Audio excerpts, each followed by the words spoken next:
আসসালামু আলাইকুম ওয়া রাহমাতুল্লাহি ওয়া বারাকাতুহু।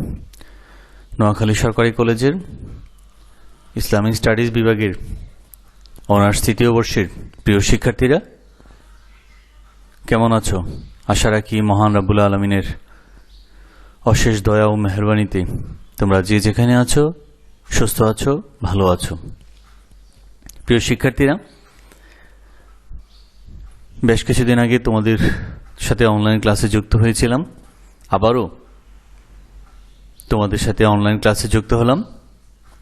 আমি তোমাদেরকে সফিবাদ এবং মুসলিম বিশ্বের ইতিহাস এই দুটো বিষয়ে তোমাদের অনলাইন ক্লাস পরিচালনা করব। এরই ধারাবাহিকতায় আজ আমি তোমাদের সামনে সফিবাদের একটি গুরুত্বপূর্ণ কিছু প্রশ্ন নিয়ে আমি তোমাদের সামনে উপস্থিত হলাম।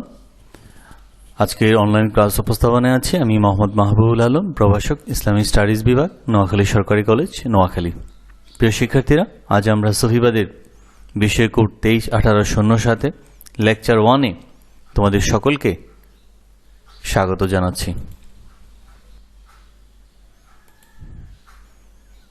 তোমাদের সকলকে ফুলেল শুভেচ্ছা। আশা রাখি পুরো সময় জুড়ে তোমরা আমার সাথেই থাকবে।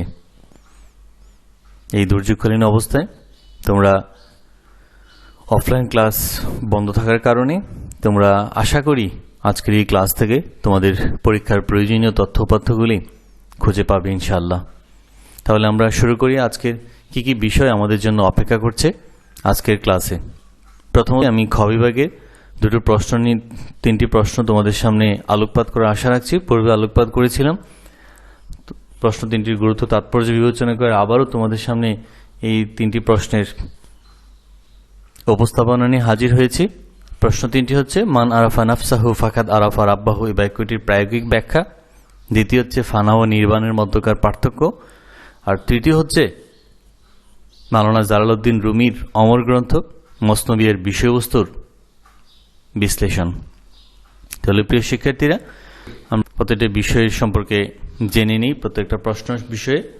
প্রথম প্রশ্ন ছিল আমাদের মান আরাফা নাফসাহু ফাকাদ আরাফা রাব্বাহু, বাক্যটির প্রায়োগিক ব্যাখ্যা কি? প্রথমত তোমরা যা লিখবে তা হচ্ছে বাক্যটির অর্থ করবে। এমনিভাবে তোমরা পরীক্ষা যখন কোরআনের অনুবাদ চাওয়া হয়, হাদিসের অনুবাদ চাওয়া হয়, ঠিক তদ্রূপ তোমাদের প্রথম কাজ হচ্ছে শুধু অনুবাদটা লেখা। উৎস প্রসঙ্গ এখানে অপ্রয়োজনীয়। তো তাহলে আমরা দেখছি আজকের বাক্যটির কি অর্থ দাঁড়ায়। যে ব্যক্তি তার নফসের পরিচয় জানলো সে তার প্রভুর পরিচয় জানলো। মান আরাফা নাফসাহু ফাকাদ আরাফা রাব্বাহু। তো প্রিয় শিক্ষার্থীরা, আমরা জানি নফস, রূহ দুইটাই আরবি শব্দ। বাংলা আমরা বলি আত্মা, অন্তর, এরকমভাবে বলে থাকি। কিন্তু সফিবাদের ক্ষেত্রে নফস এবং রূহ দুই অর্থে ব্যবহৃত হয়ে থাকে, অর্থাৎ তাদের প্রায়োগিক দৃষ্টিভঙ্গি দুই ধরনের। নফস বা রূহ একই সত্তার দুটি নাম। যাকে আমরা নফস বলছি আর যাকে আমরা রূহ বা আত্মা বলছি, এটি মূলত একটি বস্তুই, একটি বিষয়ই। তাহলে বলা হচ্ছে নফস এবং রূহ হচ্ছে একই সত্তার দুটো নাম। এটি মহান আল্লাহ রাব্বুল আলামিনের শক্তি বা আদেশ মাত্র। কারণ আল্লাহ পবিত্র কোরআনে ইরশাদ করেছেন যে ইয়াসআলুনাকা আনির রূহি কুল্লি রূহি মিন আমরি রাব্বি। রাসূল আপনাকে যখন রূহ বা নফস সম্পর্কে জিজ্ঞাসা করে তাহলে আপনি বলে দিন রূহ বা নফস হচ্ছে আমার প্রভুর আদেশ মাত্র। আমরা এটাকে বলি প্রাণ পাখি, প্রাণ ভ্রমরা। যতদিন এই প্রাণ ভ্রমরা মানুষের দেহের অভ্যন্তরে থাকে ততদিন মানুষকে আমরা মানুষ হিসেবে স্বীকৃতি প্রদান করি। যতদিন এই প্রাণ ভ্রমরা মানুষের দেহ থেকে চলে যায় তখন তাকে আমরা মানুষ হিসেবে আর মনুষ্য জগতের অন্তর্ভুক্ত হিসেবে গণ্য করি না। তো বলা হচ্ছে রূহ ব্যতীত আরও একটি শক্তি মানুষের মাঝে বিদ্যমান, তা হলো নফস। রূহের আকর্ষণ যেমনি করে আল্লাহর দিকে নিয়ে যায় মানুষকে, আল্লাহ প্রাপ্তির দিকে নিয়ে যায় সফিদের মতে, আর নফসের আকর্ষণ সে পার্থিব জগতের দিকে মানুষকে দাবিত করে। আর মানুষ হচ্ছে এই দুই দ্বিবিধ শক্তির মোকাবেলা কেন্দ্র। অর্থাৎ কখনো মানুষের এই রূহ বা নফস বলেছিলাম একই সত্তার দুটো নাম। কখনো রূহ মানুষকে আল্লাহর দিকে পরিচালিত করে, আবার কখনো সেই রূহটা নাম অন্য নাম ধারণ করে, নফস ধারণ করে সে মানুষকে পার্থিব তথা জাগতিক জীবনের দিকে মানুষকে উৎসাহিত করে, অনুপ্রাণিত করে তথা জাগতিক দিকে তাকে পা বাড়ানোর পথে তাকে সর্বাত্মক সহায়তা করে। নফসকে নিয়ন্ত্রণ করে রুহকে কবজা আয়ত্ত করার যে সাধনা পদ্ধতি, মূলত সফিবাদী এই বিষয়টি সবচেয়ে গুরুত্বপূর্ণ বিষয়। যদি রুহ আল্লাহর দিকে নিয়ে যায় তাহলে তো কথাই নেই। সুতরাং আর নফস যদি মানুষকে পার্থিব জাগতিক বিষয়াদির দিকে মানুষকে ধাবিত করে, তাহলে সেটাই এখন সফিবাদের ক্ষেত্রে গুরুত্বপূর্ণ বিষয়। তো সুতরাং তাদের বিষয় হচ্ছে নফসকে নিয়ন্ত্রণ করে রুহকে বিশুদ্ধ রাখার সাধনে তাদের মূল লক্ষ্য হিসেবে পরিণত হয়। আর এই কারণেই সফিবাদ আত্মিক বিবর্তনের উপর সর্বাধিক গুরুত্ব প্রদান করে থাকে। কারণ এই সফিবাদী মানেই হলো নফসের পবিত্রতা, আত্মিক পরিশুদ্ধিতা এবং আত্মার পবিত্রতা সাধন করা। তো আত্মার নফসের পবিত্রতা সাধন করার বা বিশুদ্ধতার প্রধান উদ্দেশ্যই হচ্ছে মহান রাব্বুল আলামিন সম্পর্কে জানা, তাকে কাছে পাওয়া, তার সান্নিধ্য লাভ। এই বিষয়গুলি একের পর এক অন্তর্ভুক্ত হয়। যেমন এই প্রসঙ্গে আল্লাহ পবিত্র কোরআনে ইরশাদ করেছেন, কাদ আফলাহা মান তাজাক্কা, সে অবশ্যই সফলকাম হয়েছে যে নফসকে পবিত্র রাখতে পেরেছে। সুতরাং সফিবাদের ক্ষেত্রে নফসের বিশুদ্ধতা, নফসের পরিশুদ্ধিতা অত্যন্ত গুরুত্বপূর্ণ বিষয় হিসেবে বিবেচিত। তাই প্রিয় শিক্ষার্থীরা, আমরা দেখছি যে এই বাক্যের প্রায়োগিক দিকটা হচ্ছে নফস এবং রূহ দুটি বিষয়, কিন্তু মূল উৎস হচ্ছে একই জায়গা থেকে। তো এটাও বলেছি, নফসের রোহর আকর্ষণ হচ্ছে মহান প্রভুর দিকে, যেটা প্রতিটি মানুষেরই কাম্য, আর নফসের আকর্ষণ হচ্ছে পার্থিব জগতের দিকে। তো সফিবাদের মূল উদ্দেশ্য পরিণত হয় যে নফস মানুষকে পার্থিব জগতের দিকে ধাবিত করে, সে নফসকে তার আয়ত্তে এনে মূলত আল্লাহর দিকে সে নফসকে পরিচালিত করা, ধাবিত করা। কারণ পবিত্র কোরআনে আল্লাহই বলেছেন যে অবশ্যই সে সফলকাম হয়েছে যে তার নফসকে পবিত্র রাখতে পেরেছে। যেমন এই প্রসঙ্গে আমরা যদি দেখি তাহলে এখন আসছে নফসের প্রকারভেদ নিয়ে। আমরা কোন ধরনের নফসকে সফিবাদের ক্ষেত্রে সর্বাধিক গুরুত্ব প্রদান করা হয়ে থাকে সেই বিষয়টা আমরা দেখছি চিত্রের মাধ্যমে। নফসের প্রকারভেদ, নফসকে আমরা 4 ভাগে ভাগ করা হয় সফিবাদের দৃষ্টিভঙ্গিতে। সেটা প্রথম হচ্ছে নফসে আম্মারা, দ্বিতীয় হচ্ছে মুতমাইন্না, তৃতীয় হচ্ছে লাওয়ামা, আর সর্বশেষ হচ্ছে নফসে মুলহিমা। যেমন আমরা যদি নফসে আম্মারা যদি বলি, এটা হচ্ছে আত্মার একটা প্রাথমিক স্তর। এই স্তরে পাশবিক প্রবৃত্তি, কামনা, বাসনা, ক্রোধ, লোভ, মোহ, হিংসা, বিদ্বেষ মানবতাকে আবৃত করে যেমনি করে, সুতরাং এই নফস সম্পর্কে আল কোরআনে তাই নফসের স্তরকে মন্দ হিসেবে আখ্যায়িত করা হয়েছে। তাহলে প্রিয় শিক্ষার্থীরা, আমরা দেখছি নফসের 4টা স্তর। 4টা স্তরের প্রথম স্তর হচ্ছে নফসে আম্মারা, যে এটা নফসের প্রাথমিক স্তর। সেই প্রাথমিক স্তরে মানুষ স্তরে পাশবিক প্রবৃত্তি, কাম, ক্রোধ, লোভ, লালসা, হিংসা, বিদ্বেষ মানবতাকে আবৃত করে যেমনি করে, তেমনি মানবতাকে করে তার আত্মাকে করে তোলে মন্দ কাজের প্রতি আচ্ছন্ন। তো সুতরাং আল কোরআনে এই নফসের এই স্তরকে মন্দ হিসেবে মূলত ব্যাখ্যা প্রদান করা হয়েছে। সূরা ইউসুফের 53 নম্বর আয়াতে আল্লাহ ইরশাদ করেছেন, আমি নিজেকে নির্দোষ মনে করি না, কেননা মানুষের মন অবশ্যই খারাপ কাজ করতে আগ্রহী থাকে, কিন্তু তার মন নয় যার প্রতি তার প্রতিপালক দয়া করেন। নিশ্চয়ই আমার প্রতিপালক অত্যন্ত ক্ষমাশীল এবং পরম করুণাময়। হযরত ইউসুফ আলাইহিস সালাম সম্পর্কে বলা হয়েছে। তো যাই হোক প্রিয় শিক্ষার্থীরা, নফস তার এই স্তরে পাপাচার এবং আল্লাহ দ্রোহিতা নিমগ্ন হতে পারে, আল্লাহ পবিত্র কোরআনে বলেছেন। তো সেজন্য আত্মার স্তর থেকে সাধনার মাধ্যমে পরিচ্ছন্ন বা পরবর্তী পর্যায়ে উন্নীত করতে মূলত সফিবাদরা এই নিরন্তর প্রচেষ্টা চালান, নিরন্তর সাধনা করেন। আর রাসূল সাল্লাল্লাহু আলাইহি সাল্লামও এই পদ্ধতির কথাই নির্দেশ করেছেন, বলেছেন প্রত্যেকটি জিনিসেরই পরিষ্কারক যন্ত্র আছে, আর আত্মার পরিষ্কারক যন্ত্র হচ্ছে আল্লাহর জিকির। তো সুতরাং নফস মানুষকে পার্থিব জগতের দিকে নিতে পারে, আর সে পার্থিব জগতের বিষয়গুলি হচ্ছে কাম, ক্রোধ, লোভ, মোহ, হিংসা, বিদ্বেষ প্রভৃতি মানুষের নফসকে আচ্ছন্ন করতে পারে, যেটা পবিত্র কোরআনের আয়াতের মাধ্যমে আমরা সেই জিনিসটা দেখছি। তো সুতরাং সেজন্য আত্মার এই স্তরে এসে মানুষ পরিচ্ছন্ন যাবতীয় জাগতিক বিষয় থেকে দূরে থেকে মূলত পরিচ্ছন্ন করে পরবর্তী স্তরে উন্নীত হওয়ার জন্যই মূলত সর্বাত্মক প্রচেষ্টা সাধনা করে থাকেন, আর এটা সফিবাদের অন্যতম বিষয় হিসেবেও পরিগণিত। তো প্রিয় শিক্ষার্থীরা, এরপর আমরা দেখছি নফসের দ্বিতীয় যে স্তর, সেটা হচ্ছে নফসের লাওয়ামা। আত্মার এই স্তর, যে স্তরে আত্মা নৈতিক দুষ্গুণ অনুসন্ধান করে, এই স্তরকে আত্মার নৈতিক দুষ্গুণ অনুসন্ধানের স্তর হিসাবেও আখ্যায়িত করা হয়। এই স্তরে এসে আত্মা ন্যায় অন্যায়, সৎ অসৎ, সত্যমিতার পার্থক্য নিরূপণে সক্ষম হয়, আর এটাকে বলা হয় আত্মার আত্মবৎসনের স্তর।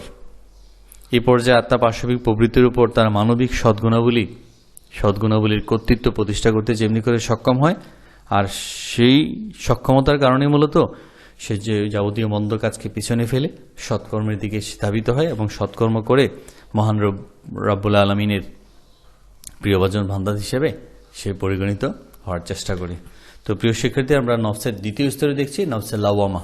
প্রথম স্তর হচ্ছে নফসের প্রাথমিক স্তর হচ্ছে নফসে আম্মারা, যে নফস মানুষকে সর্বদাই মন্দ গুণের প্রতি মানুষকে ধাবিত করে, আর সহিবাদে সে মন্দ গুণ থেকে দূরে এসে আল্লাহর গুণে গুণান্বিত হওয়ার সর্বাত্মক প্রচেষ্টা চালানো হয়। আর নফসের লাওয়ামা, যে স্তরে এসে একজন ব্যক্তি সত্যমিথ্যার উপলব্ধি করতে পারেন।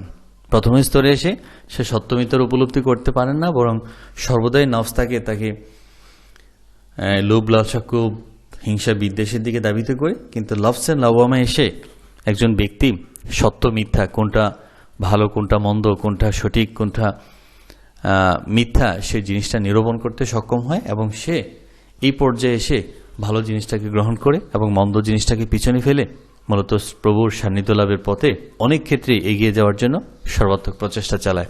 আর এক্ষেত্রে স্তুতিবাদে মূলত এই প্রচেষ্টাই চালানো হয় যে সত্যমিথ্যার পার্থক্যকে অনুধাবন করে সত্যের পথকে গ্রহণ করা। যেমন এই প্রসঙ্গে আল্লাহ এই ইরশাদ করেছেন, আমি শপথ করেছি নিজেকে তিরস্কারী আত্মার, সূরা কিয়ামাত আয়াত নম্বর 2, ওয়ালা উকসিমু বিন নাফসিল লাওয়ামা। এই শব্দের প্রয়োগ পবিত্র কোরআনের সূরা কিয়ামাত 2 নম্বর আয়াতে আল্লাহ ইরশাদ করেছেন।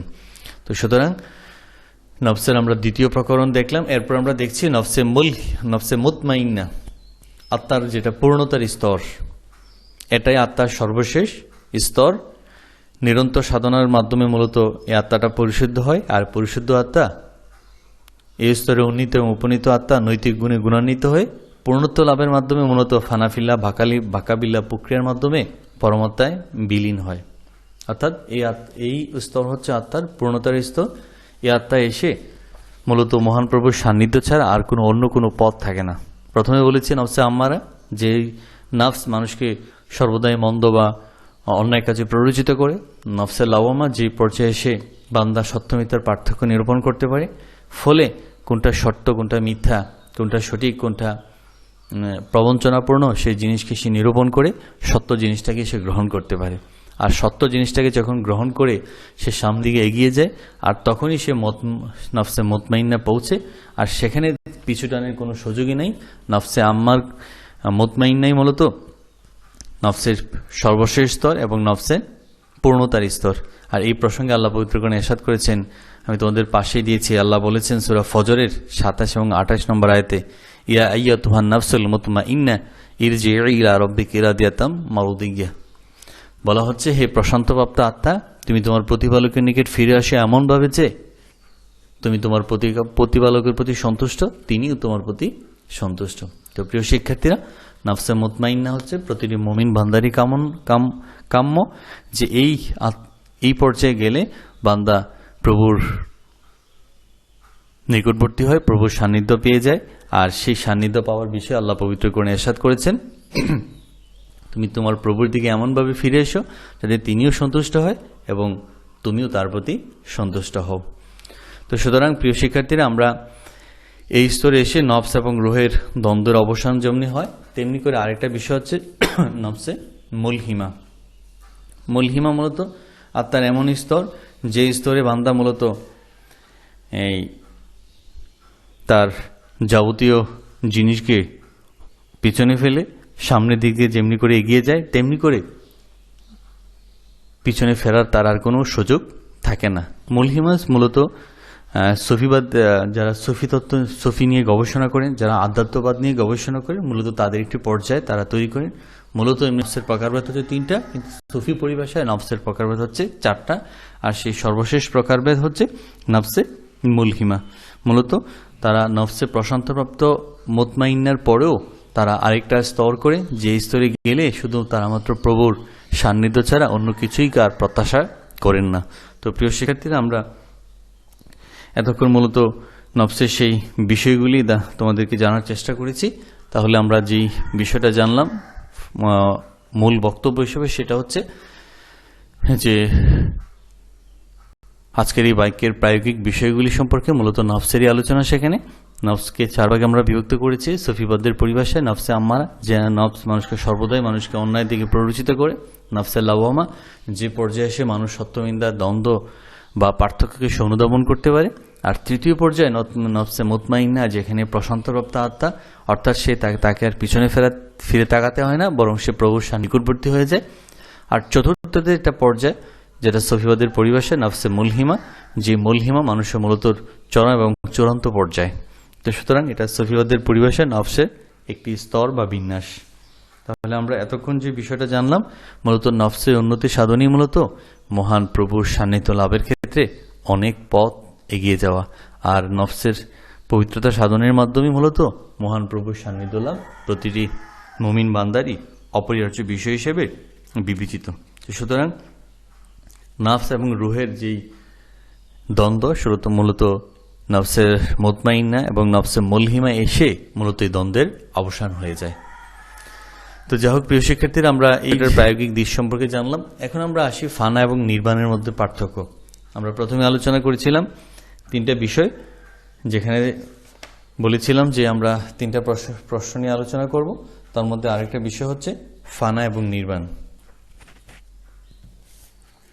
ফানা মূলত সুফি তত্ত্বের একটা সাধনা পদ্ধতি, আর নির্বাণ হচ্ছে বৌদ্ধ ধর্মের একটি সাধনা পদ্ধতি।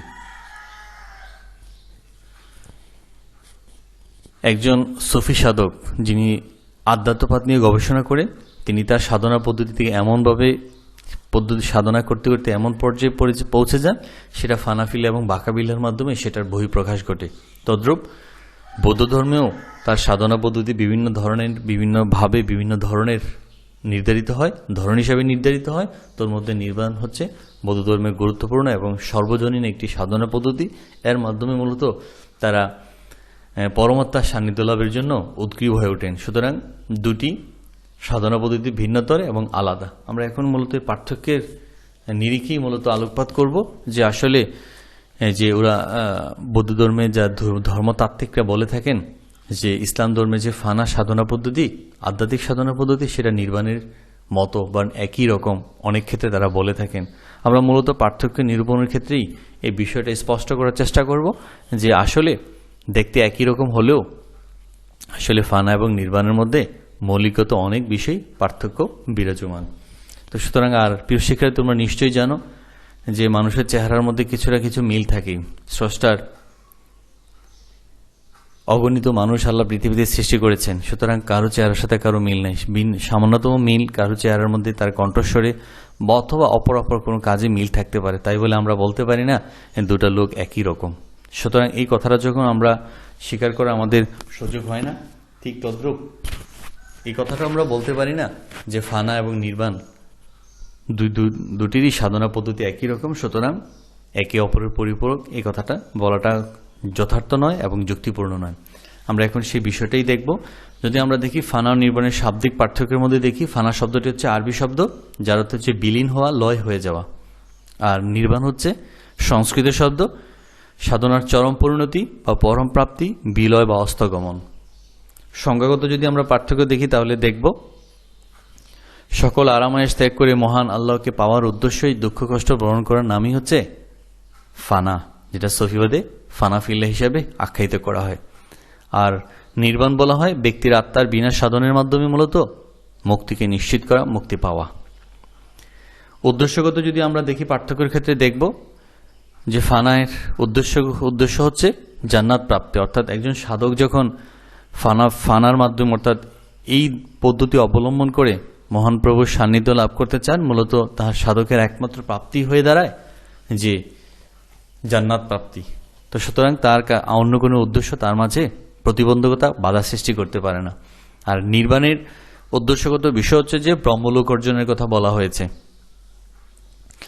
এরপর আমরা দেখছি যে প্রভাবগত সুফি ফানা জীবনে ব্যাপক প্রভাব বিস্তার করে, অর্থাৎ একজন সুফিকে ফানাফিল্লার মাধ্যমেই বাকাবিল্লা অর্জন করতে হয়। বাকাবিল্লার মাধ্যমে মূলত সে পরমাত্মার বা পরম স্রষ্টার সান্নিধ্য লাভ করেন। সুতরাং সুফি জীবনে ফানা একটা ইতিবাচক দৃষ্টিভঙ্গি হিসেবে বিবেচিত হয়, আর নির্বাণ মূলত বৌদ্ধ ধর্মে নেতিবাচক বিষয় হিসেবে সেটাকে গণ্য করা হয়, বিবেচনা করা হয়। এরপর আমরা দেখি পর্যায়গত পার্থক্য। ফানাফিল্লা দ্বারা বাকাবিল্লা অর্জন করতে হয়, অর্থাৎ একজন সুফি যারা আধ্যাত্মবাদ গবেষণা করেন, যারা আধ্যাত্মবাদে নিজেদেরকে বিবৃত রাখেন, মূলত তাদের প্রথম পর্যায় হচ্ছে ফানাফিল্লা। অর্থাৎ ফানাফিল্লা হচ্ছে বিলীন হয়ে যাওয়া, নিজেকে আল্লাহর সান্নিধ্যের জন্য উপযোগী করে তোলা। আর ফানাফিল্লা অর্জন করার মাধ্যমে মূলত বাকাবিল্লা চূড়ান্ত অর্জন তার সম্ভব হয়। কিন্তু নির্বাণে, বৌদ্ধ ধর্মের নির্বাণে আত্মবিলীপ হচ্ছে পরম গন্তব্য। এখানে আত্মাকে বিলোপ করার কোনো স্তর নাই, স্তর একটাই। কিন্তু ফানাফিল্লা হচ্ছে যে সফিবাদে হচ্ছে প্রথমত ফানা, এরপর হচ্ছে তার বাঁকা অর্জন করতে হয়। এরপর আমরা দেখছি ধারণাগত বিষয়। ফানা ধারণাটি ইসলাম ধর্মের সর্বজনীন, অর্থাৎ কেউ যখন সুফিতত্ত্ব গবেষণা করেন তাকে ফানার মাধ্যমে মূলত মহান প্রভুর, মহান রাব্বুল আলামিনের সান্নিধ্য অর্জন করতে হয়। সুতরাং এই ধারণাটি ইসলামে সর্বজনীন। আর বৌদ্ধ ধর্মের এই ধারণাটিও নির্বাণের যে ধারণাটি, যে নির্বাণ পদ্ধতি অবলম্বনের মাধ্যমেই যে পরমাত্মার সান্নিধ্য সম্ভব, পরমাত্মার সন্তুষ্টি লাভ সম্ভব, এই ধারণাটি মূলত বৌদ্ধ ধর্মে সর্বজনীন ধারণা হিসেবে বিবেচিত। এরপর আমরা দেখি বিধানগত মূল্য। ফানার আছে তথ্যগত মূল্য,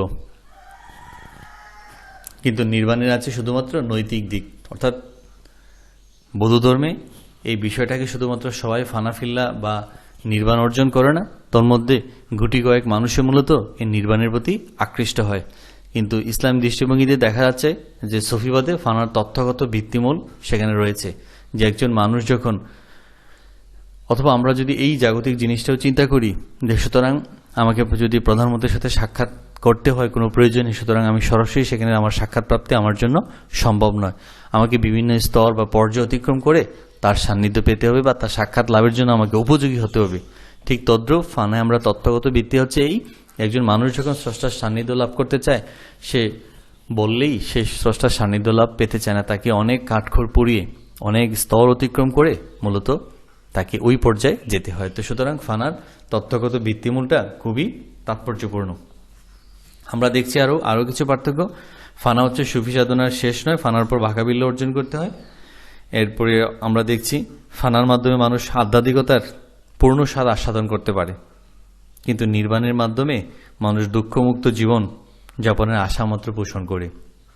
ফানার মাধ্যমে আমরা মূলত মহান প্রভুর সান্নিধ্য লাভের মধ্যে আধ্যাত্মিক যে সাধনার পদ্ধতি, সেই সাধনা পদ্ধতির মাধ্যমে মহাস্রষ্টার সান্নিধ্য লাভ করতে পারে। আর নির্বাণের পার্থক্যের মধ্যে আমরা দেখি নির্বাণ দ্বারা মূলত মানুষের দুঃখময় জীবনকে তার সে কিছুদিনের জন্য পিছনে ফেলে সে ধ্যানে নিমগ্ন হয়ে থাকে। এরপর আমরা দেখছি ফানাফিল্লার মধ্যে দেহ এবং আত্মা উভয়ের ভূমিকাই সফিতত্ত্বে অস্বীকার করে না। সেই হিসেবে ফানা জীবনের পূর্ণাঙ্গ দর্শনের উপর প্রতিষ্ঠিত, কিন্তু নির্বাণ জীবনের পূর্ণাঙ্গ উপর দর্শনের উপর প্রতিষ্ঠিত নয়, কারণ এটি শুধু মনের দর্শনে বিশ্বাসী। প্রিয় শিক্ষার্থীরা, একজন মানুষ তার দেহায় যদি না থাকে তাহলে সে কীভাবে স্রষ্টার সান্নিধ্য লাভের জন্য সে আরাধনা করবে, উপাসনা করবে বা নিজেকে সাধনা করবে? আর ইসলামের দেহ এবং আত্মা এবং দেহের উভয়ের প্রভাবকে বা উভয়ের ভূমিকাকেই মুখ্য হিসেবে দেখে, কিন্তু নির্বাণের ক্ষেত্রে তার দেহের কোনো প্রভাব নেই, বরং তার অন্তরের প্রভাবটাই সেখানে মুখ্য হিসেবে বিবেচিত হয়। তো যা হোক, আমরা দেখছি ফানাফিলার মাধ্যমে যেমন মানুষ আল্লাহর অস্তিত্ব অনুধাবনের আপ্রাণ চেষ্টা করে, প্রক্ষান্তরে নির্বাণ স্রষ্টার অস্তিত্ব থেকে বিস্তারিত এবং পরিচ্ছন্ন কোনো মতবাদ খুঁজে পাওয়া যায় না। তো সুতরাং আমরা দেখছি ফানাফিল্লার মাধ্যমে ইসলামের একটা সর্বজনীন ধারণা এবং সুফি সাধনায় বা আধ্যাত্মিকতার পথে কেউ যদি অবলম্বন করতে চায় তাহলে প্রথমত তাকে ফানাফিল্লার মাধ্যমেই তার আধ্যাত্মিকতার পথকেই শুরু করবে পরবর্তীতে বাঁকাবিলার মাধ্যমে মহান প্রভুর সান্নিধ্য লাভ করবে, কিন্তু এক্ষেত্রে আমরা নির্বাণে দেখি তার অন্যরূপ।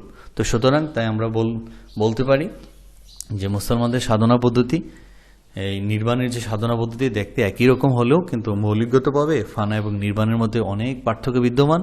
সুতরাং আমরা একই রকম দেখলেই শুধুমাত্র বলবো না যে ফানা নির্বাণ একই রকম, অথবা বৌদ্ধ তাত্ত্বিকরা বলে থাকেন যে মুসলমানরা মূলত এই যে ফানার যে সাধনা পদ্ধতি মূলত তাদের নির্বাণ সাধনা পদ্ধতি থেকে গ্রহণ করেছেন। আসলে যুক্তিটাই যথার্থ এবং যুক্তিপূর্ণ নয়, কারণ ইসলামের সূচনা থেকে মূলত সহিবাদের উৎপত্তি এবং পরবর্তীতে বিভিন্ন পথ অতিক্রম করে মূলত এর বিকাশ দ্বারা হয়েছে। সুতরাং ইসলাম পৃথিবীতে এসেছে, এরপরই এর সাথে সম্পর্ক হচ্ছে সুফিবাদের। সুতরাং পরবর্তীতে বৌদ্ধ ধর্মের সাথে ফানার কোনো সম্পর্ক থাকতে পারে না। তাহলে আমরা এই বিষয়টা ক্লিয়ার করতে সমর্থ হয়েছে যে ফানা এবং নির্বাণ সাধনা পদ্ধতি দেখতে একই রকম হলেও কিন্তু মৌলিকগতভাবে উভয়ের মাঝে বিদ্যমান, কারণ ইসলামের সফিবাদ ইসলামের সূচনা থেকেই সম্পৃক্ত ছিল। রাসূল সাল্লাল্লাহু আলাইহি সাল্লামের পবিত্র কোরআনের সে মরমী ভাব সম্পন্ন আয়াতগুলি নাজিলের মাধ্যমে মূলত তিনি তার সফি সাধনায় নিজেকে বিবৃত রাখেন। আর এরই অংশ হিসেবে তিনি হেরা পর্বতের গুহায় নির্জনভাবে তিনি আল্লাহর ধ্যানমগ্ন থাকতেন। সুতরাং সফিবাদের ধারণা ইসলামের সাথে সম্পর্কিত, আর যে বৌদ্ধ ধর্মের যে নির্বাণ, সেই নির্বাণ ধারণাটা ইসলামের সাথে সম্পর্কিত নয়, বরং এটা তাদের নিজস্ব সাধনা পদ্ধতি। তাহলে আমরা এই বিষয়টাই ক্লিয়ার হলো যে দেখতে একই রকম হলেও ফানা এবং নির্বাণের মধ্যে ব্যাপক পার্থক্য বিদ্যমান, এবং এই পার্থক্যই মূলত ইসলামের স্বকীয়তা, স্বতন্ত্রতা বিশ্বের প্রতিটি মানুষের সামনে যথার্থভাবে উপস্থাপন করে। তো প্রিয়তিরা, এরপর আমরা দেখছি আমাদের প্রশ্নের আরেকটি অংশ ছিল মসনবীর বিষয়বস্তু। মসনবী মূলত বলা হয় মসনবীকে মূলত তিনি পবিত্র কোরআনের প্রত্যেকটি আয়াতকেই ফার্সি ভাষায় তিনি ফার্সি কবিতা আকারে তিনি ব্যাখ্যা করেছেন। তো সেই জন্য বলা হয় মসনবী, মৌলবী ও মানবী হস্তে কোরআন দর্জবানী পাহলবী, অর্থাৎ মসনবী, মৌলবী, রুবির সর্বশ্রেষ্ঠ অবদান। আর এই মহাগ্রন্থই মূলত ইংরেজি, ফার্সি বিভিন্ন ভাষা সাহিত্যকে সমৃদ্ধ করেছে। আর মূলত এই সাহিত্যের মূল উপজীব্য বিষয় হচ্ছে মানব প্রেমে জয়গান। আর এই ফার্সিকেই, এই মসনবীকে বলা হয় ফার্সি কোরআন নামে অভিহিত করা হয়। পারস্যের মসনবী রচয়িতা হচ্ছেন পারস্যের কবি ও সুফি মাওলানা জালালউদ্দিন রুমি। তিনি 6 খণ্ডের এই মসনবীতে 26,000 বায়ত বা পংক্তিকে তিনি সন্নিবেশন করেছেন। 421-এর বেশি ছোট বড় কাহিনী এবং 40,000 লাইনের একটি মহা জ্ঞানের ভাণ্ডার হিসেবে তিনি উপস্থাপন করেছেন। এই পৃথিবীতে এমন কোনো উল্লেখযোগ্য ভাষা নেই যেটাতে পুরো মসনবী অথবা তার কোনো অংশবিশেষ অনুদিত হয়নি, ভাষান্তর হয়নি। আর এই কারণেই বলা হয় তাকে মসনবীকে বলা হয় ফার্সি কোরআন। সফিবাদে মসনবীর প্রভাব অনস্বীকার্য। পারস্যের জালালউদ্দিন রুমি সফিবাদের তিনি একটা সুবর্ণ যুগের গোড়াপত্তন করেন। আর সর্বোপরি তিনি পারস্যের মহান মানবতাবাদী, আধ্যাত্মবাদ ও প্রেমের কবি হিসেবে তিনি মরমী সাহিত্যে এক যুগান্তকারী ভূমিকায় তিনি স্থাপন করেছেন। তো তিনি নিজেই বলেছেন মসনবী হর দর হস মজিল্লাত এক নওয়াস্ত হাসেলে আ গোয়ে দর বাহারে ফানাস্ত।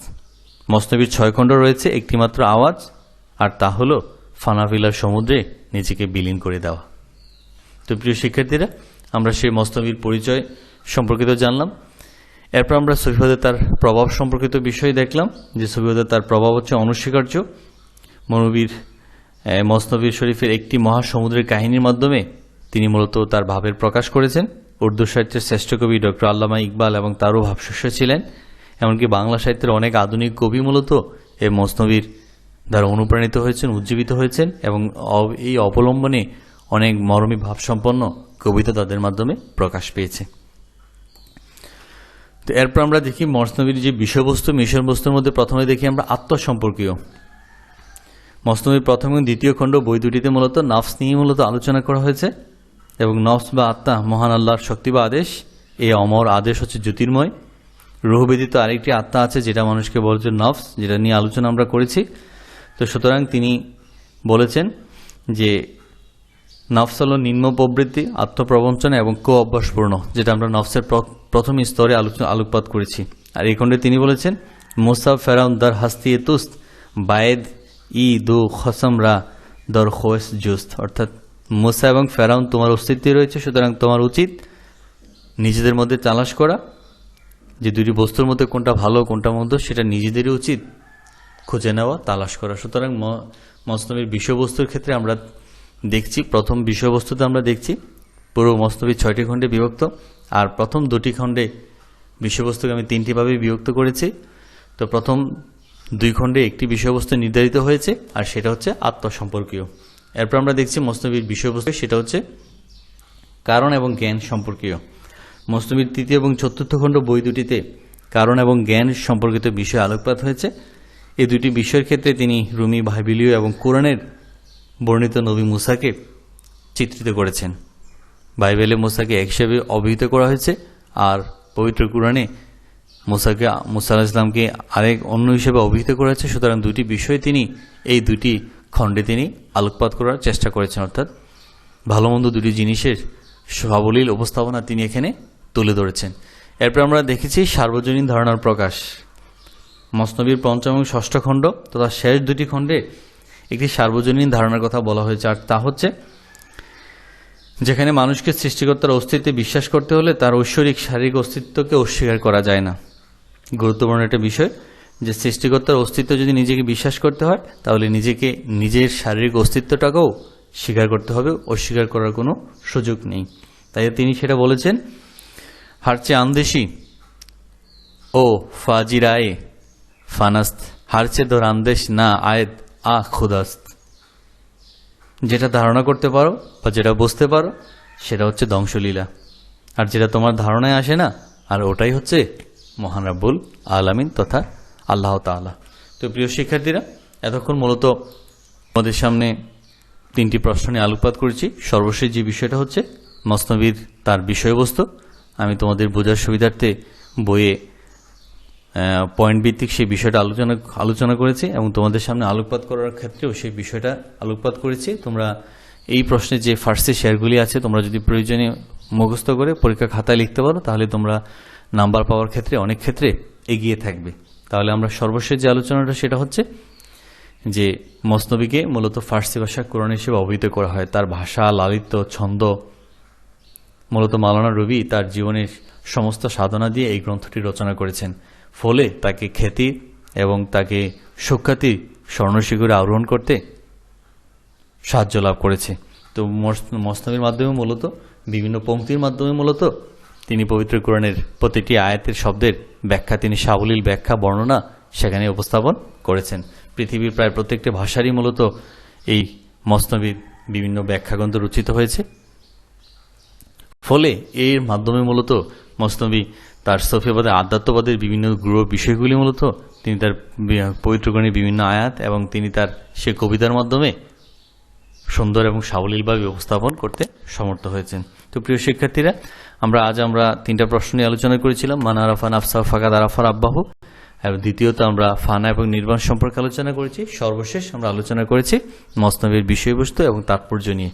মূলত 2টি প্রশ্নই হচ্ছে একই ধরনের, যেখানে আত্মার সম্পর্কীয়, আত্মার পবিত্রতা, আত্মার বিশুদ্ধতা সাধনের মাধ্যমে পরমাত্মা তথা মহান রব্বুল আলামিনের সন্তুষ্টি অর্জন এবং তার পরম সান্নিধ্য লাভই সফিবাদের মূল উপজীব্য, এই বিষয়টি আমরা বলেছি।